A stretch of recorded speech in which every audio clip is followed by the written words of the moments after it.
ಪಾತ್ರಕ್ಕೆ ನೀವು ಸೆಲೆಕ್ಟ್ ಆದಾಗ ಈಗ ಅದ್ರಲ್ಲಿ ನಾನು ಕೇಳ್ಪಟ್ಟ ಹಾಗೆ ಫಸ್ಟ್ ನಿಮ್ಗೆ ಶಾಕ್ ಆಗಿತ್ತು ಅಲ್ಲ ಆ ತರ ಅಂತ ಹೇಳಿ ಪ್ರ್ಯಾಂಕ್ ಕೂಡ ಇವ್ರು ಮಾಡಿದ್ರು ಅಂತ ಹೇಳಿ ಅದನ್ನ ನೀವು ಯಾರಿಗಾದ್ರೂ ಸ್ಟಾರ್ಟಿಂಗ್ ಅಲ್ಲಿ ಹೇಳ್ಕೊಂಡಿದ್ದೀರಾ ಹಿಂಗಿದೆ ಇದು ನಿಜಾನ ಅಲ್ವಾ ಅಂತ ಹೇಳಿ ಯಾರಿಗಾದ್ರೂ ಫಸ್ಟ್ ಕ್ರಾಸ್ ಚೆಕ್ ಮಾಡ್ಕೊಂಡ್ರ ನೀವು ಆನಂತರ? ಇಲ್ಲ, ಅಂದ್ರೆ ಸರ್ ಪ್ರ್ಯಾಂಕ್ ಮಾಡಿದ ತಕ್ಷಣ ಮೀಟಿಂಗ್ ಕರ್ಸಿದ್ರು. ಅದಾದ್ಮೇಲೆ ಮೀಟಿಂಗ್ ಆದ್ಮೇಲೆ ಇದು ಕನ್ಫರ್ಮ್ ಅಂತ ಅನ್ಕೊಂಡೆ. ಆ ಪ್ರ್ಯಾಂಕಿಂಗ್ ಟೈಮಲ್ಲಿ ಸ್ವಲ್ಪ ಅನ್ಸ್ತು, but I don't think sir is like that. ಅಂದ್ರೆ ಆ ತರ ಪ್ರ್ಯಾಂಕ್ ಮಾಡಲ್ಲ, ಮೀಟಿಂಗ್ ಬನ್ನಿ ಇಲ್ಲ ಇದು ಪ್ರ್ಯಾಂಕೆ ಮನೆಗೆ ಹೋಗಿ ಅಂತ ಅಷ್ಟ್ ಲೆವೆಲ್ ಪ್ರ್ಯಾಂಕ್ ಮಾಡಲ್ಲ, ಅದು ಗೊತ್ತಿತ್ತು.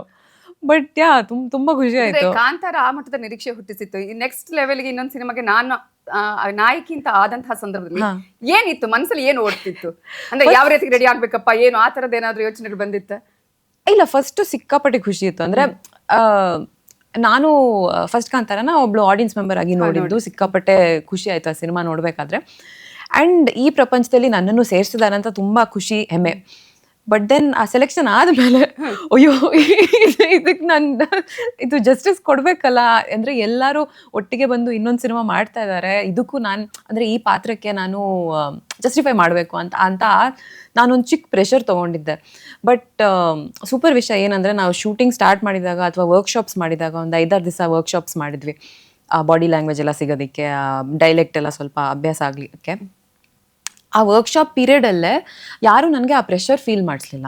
ದಟ್